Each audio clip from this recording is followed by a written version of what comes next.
اور آخرت۔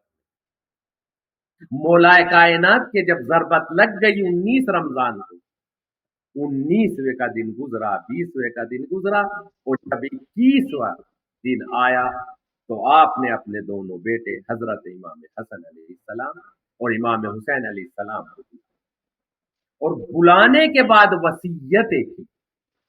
اور آپ توجہ کیجئے، جو وصیت کی مولا نے، سب سے پہلی وصیت نہ نماز کے متعلق کی، نہ حج کے متعلق کی، نہ یتیموں کے متعلق، سب سے پہلی وصیت تقوی کے متعلق۔ اور آپ توجہ کیجئے، یہ مولا کی جو وصیت ہے، یہ صرف اور صرف امام حسن اور امام حسین کے لیے نہیں، بلکہ ہمارے لیے بھی ہے۔ انہوں نے ہمیں شریک کیا اس وصیت میں۔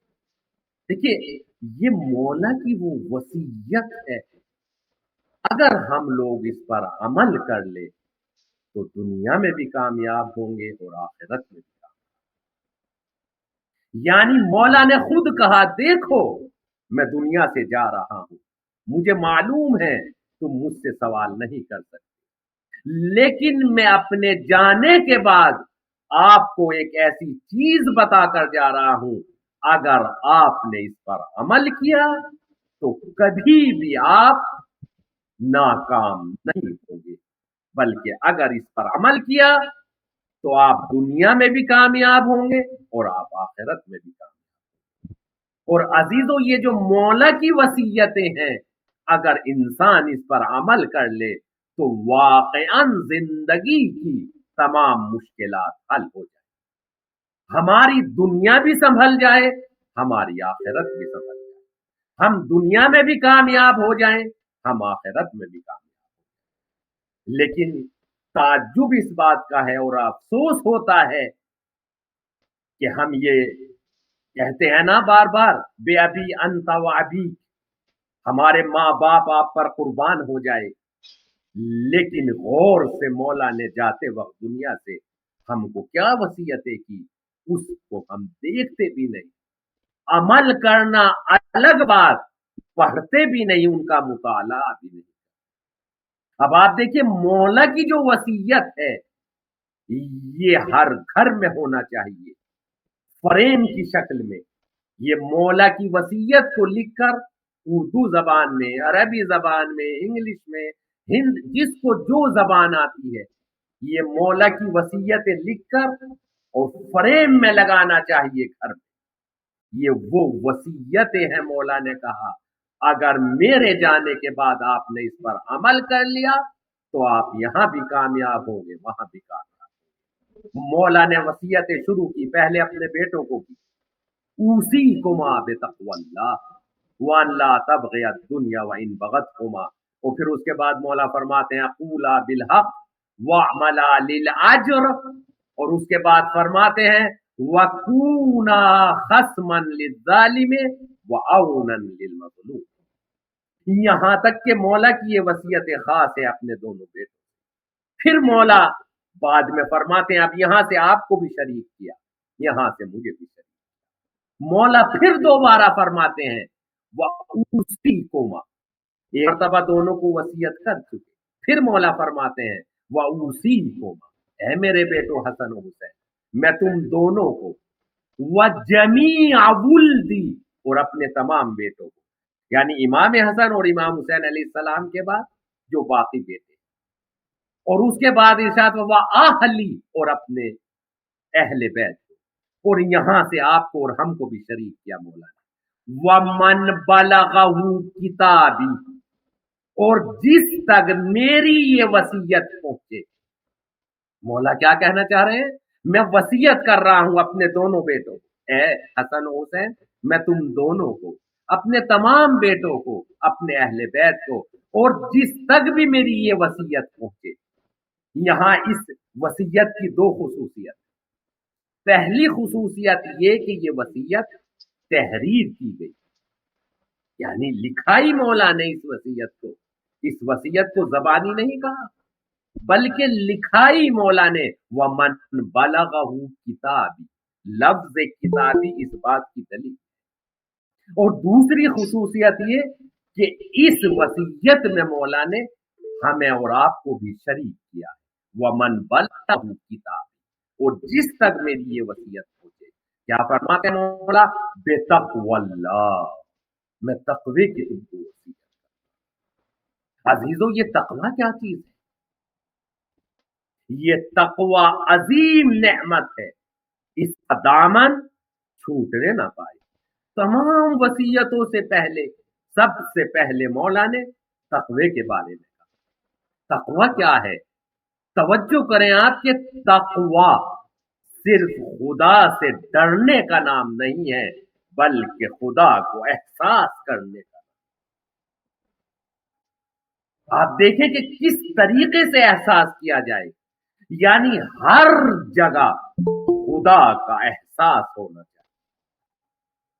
آپ دیکھیں کہ ایک چھوٹا سا قصہ آپ کے سامنے بیان کروں کہ ایک عارف تھے، علم عرفان کے جاننے، ایک شاگرد تھے۔ انہوں نے اپنے استاد سے کہا، جو علم عرفان کے جاننے والے تھے، عارف تھے، کہ مجھے علم عرفان سکھا دیں۔ اور یہ بات بھی آپ کی خدمت میں عرض کروں کہ علم الگ چیز ہے اور عرفان الگ، علم عرفان الگ ہے، یعنی علم کے بعد کی منزل عرفان کی منزل، اور دونوں میں فرق ہے۔ ہر عارف عالم ہوتا ہے، مگر ضروری نہیں کہ ہر عالم عارف۔ انہوں نے کہا مجھے علم عرفان سکھا دیجیے۔ عارف نے کہا کہ یہ اتنا آسان نہیں، منع کرنے لگے، وہ اصرار کرنے لگے شاگرد کہ نہیں سکھا دی۔ آخر میں انہوں نے کہا ٹھیک ہے، میں سکھا دیتا ہوں، مگر کہا کہ کل جب میرے پاس آؤ تو آنے سے پہلے آپ قرآن مجید کو پڑھتا۔ یہاں توجہ کیجیے ذرا۔ اگلے دن شاگرد آئے، پوچھا کیا قرآن مجید کی تلاوت کی؟ کہا جی تلاوت۔ کہا کتنا پڑھا؟ کہا پورا قرآن مجید۔ کیونکہ آپ جانتے ہیں جن لوگوں کو عربی آتی ہے وہ ایک سپارہ 15 سے 20 منٹ میں تمام کر دیتے، تو 1 گھنٹے میں 3 یا 4 سپارے، 10 گھنٹے میں پورا قرآن مجید۔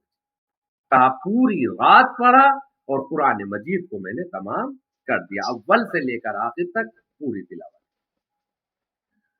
استاد نے کہا ٹھیک ہے، کل پھر قرآن مجید کی تلاوت کرنا، مگر یہ سوچ کر کرنا کہ میں تمہارے سامنے بیٹھا ہوا ہوں۔ یہاں توجہ، یعنی یہ احساس کرنا کہ میں تمہارے سامنے بیٹھا ہوں۔ اگلے دن پھر آئے طالب علم، کہا تلاوت کی؟ کہا کتنا؟ کہا کل 15 سپارے پڑھ پایا۔ کہا کیوں؟ کہا یہ احساس تھا کہ آپ بیٹھے ہوئے ہیں، کہیں میں غلطی نہ۔ کہا ٹھیک ہے، کل پھر تلاوت کر کر آنا، مگر یہ سوچنا اور یہ احساس کرنا، جو اس زمانے کے سب سے بڑے مرجع تھے ان کا نام لیا، کہ وہ تمہارے سامنے بیٹھے ہوئے ہیں اور وہ تمہارے درس کو سن رہے ہیں۔ اگلے دن پھر آئے، کہا کتنا پڑھا آج؟ کہا کل 5 سپارے پڑھا۔ ڈر یہ تھا کہ کہیں میں غلطی نہ کروں، یہاں تک کہ وہ بھیجتے رہے، اور پھر آخر میں استاد نے کہا کہ کل پھر قرآن مجید کی تلاوت کر کر آنا، اور احساس یہ کرنا کہ تمہارا پروردگار، تمہارا خدا تمہارے سامنے بیٹھا، تمہارے سامنے، تم اپنے خدا کے سامنے تلاوت کر رہے۔ اگلے دن پھر آیا یہ طالب، آنے کے بعد استاد نے پوچھا کتنی تلاوت کی؟ کہا 1 آیت بھی نہ پڑھا۔ عزیزو، اسی احساس کا نام کہ جو ہم پڑھ رہے ہیں، جو ہم کہہ رہے ہیں، ہمارا خدا اس کو سن بھی رہا ہے، ہمارا خدا اسے دیکھ بھی رہا ہے، اسی احساس کا نام تقوی۔ اور تقوی کی سب سے زیادہ پریکٹس روزے کی حالت میں ہوتی ہے۔ آپ دیکھیں، روزہ جب آپ رکھتے ہیں، آپ کے سامنے کھانا بھی ہوتا ہے،